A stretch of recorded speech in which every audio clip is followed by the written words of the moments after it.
ಇಲ್ಲ ಬೆಸ್ಕಾಂ ಅದೇ ಅಧಿಕಾರಿಗಳು ನಿರ್ಲಕ್ಷ್ಯ. ಯಾಕಂದ್ರೆ ನಾವು ಎಲ್ಲವನ್ನೂ ನಮಗೆ ನೋಡಿ, ಇವಾಗ ಎಲ್ಲಾದ್ರೂ ಒಂದು ಲೈಟ್ ಒಂದು ಪೋಲೋ ಏನೋ ಪ್ರಾಬ್ಲಮ್ ಇದ್ದಾಗ ಯಾರಾದ್ರೂ ನಮಗೆ ಮಾಹಿತಿ ಕೊಟ್ಟರೆ ನಾವು ಅದನ್ನ ಮಾಹಿತಿ ಕೊಟ್ಟ ಪ್ರಕಾರವಾಗಿ ನಾವೆಲ್ಲ ಸಾಲ್ವ್ ಮಾಡುವಂತ ಕೆಲಸ ನಾವು ಮಾಡಿದ್ದೀವಿ, ಮಾಡ್ತೀವಿ ಮುಂದಕ್ಕೆಲ್ಲ.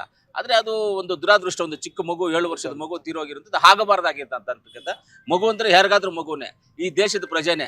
ಈ ದೇಶದಲ್ಲಿ ಆ ಮಗು ಮುಂದಿನ ದಿನಗಳಲ್ಲಿ ಏನಾಗ್ತಾ ಇದ್ನೋ ಗೊತ್ತಿಲ್ಲ. ಒಂದು ರಾಜಕಾರಣಿ ಆಗ್ಬೋದು, ಒಂದು IAS ಆಗ್ಬೋದು, IPS ಆಗ್ಬೋದು, ಒಂದು ಪೊಲೀಸ್ ಆಗ್ಬೋದು, ಒಂದು ಉದ್ಯಮಿ ಆಗ್ಬೋದು, ಒಂದು ಸೈಂಟಿಸ್ಟ್ ಆಗ್ಬೋದು, ಏನಾದ್ರೂ ಆಗ್ಬೇಕಾಗ್ತಾ ಹುಡುಗ. ಹಂಗೆ ನಾವು ಕಳ್ಕೊಳ್ಳೋದನ್ನ ಯಾರೋ ನಾವು ಒಂದು ಉದ್ಯಮಿನ ಕಳ್ಕೊಂಡಿದ್ದೀವಿ, ಒಂದು IAS ಆಫೀಸರ್ನ ಕಳ್ಕೊಂಡಿದ್ದೀವಿ ಅನ್ನೋ ಒಂದು ಉದ್ದೇಶ ನಮ್ಮಲ್ಲಿ ಇದೆ ಇವಾಗ.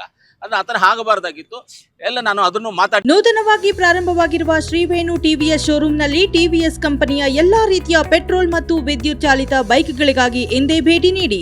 ವಿಳಾಸ ಬೈಪಾಸ್ ರಸ್ತೆ, ಮಾರುತಿ ನೆಕ್ಸಾ ಕಾರ್ ಶೋರೂಮ್ ಪಕ್ಕ, ಕೋಲಾರ.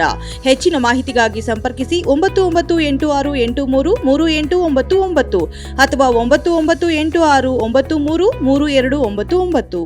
ಮಾತಾಡಿದ್ದೀನಿ. ಅದನ್ನೆಲ್ಲ ಅವಾಗ ಪೋಸ್ಟ್ ಮಾರ್ಟಮ್ ರಿಪೋರ್ಟ್ ಅದು ಇಮಿಡಿಯೇಟ್ ಮಾಡಿಸಿ ಎಲ್ಲ ಮಾಡಿ ನಾವೆಲ್ಲ ಅದರ ಬಗ್ಗೆ ಎಲ್ಲ ಚರ್ಚೆ ಮಾಡಿ ಮಾತಾಡಿದ್ದೀವಿ. ಬೆಸ್ಕಾಂ ಅಧಿಕಾರಿಗಳಿಗೂ ವಾರ್ನಿಂಗ್ ಮಾಡಿದ್ದೀವಿ. ಅಂಥದ್ದು ಟೌನಲ್ಲಿ ಎಲ್ಲೆಲ್ಲಿದೆಯೋ ಎಲ್ಲ ಚೆಕ್ ಮಾಡಬೇಕು. ಪ್ರತಿಯೊಂದು ಲೈನು ಚೆಕ್ ಮಾಡಿ ಎಲ್ಲೆಲ್ಲಿ ವೀಕ್ ಇದೆಯೋ ಅದನ್ನೆಲ್ಲ ಕರೆಕ್ಟಾಗಿ ಸರಿಪಡಿಸುವಂಥ ಕೆಲಸ ಮಾಡಬೇಕು ಅಂತ ನಾವು ಅವ್ರಿಗೆ ವಾರ್ನ್ ಮಾಡಿ ಹೇಳಿದ್ದೀವಿ. ಖಂಡಿತ ಪರಿಹಾರ ಸಿಗುತ್ತೆ, ಅದೇನು ಅನುಮಾನ ಏನೂ ಇಲ್ಲ. ಅದು ನಾನು ಮಾಡಿಸ್ತೀನಿ.